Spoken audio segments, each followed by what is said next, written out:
Жезден жасалган, муну англиялыктар белек кылып берген. Ошо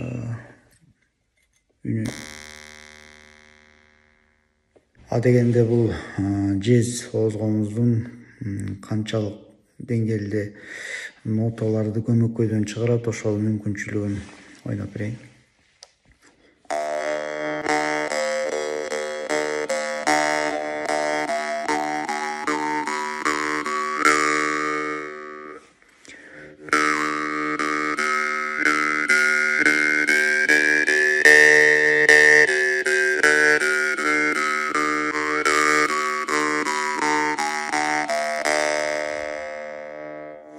Эстесе кет деген чыгарманы ойноп берейин, эски чыгармалардан.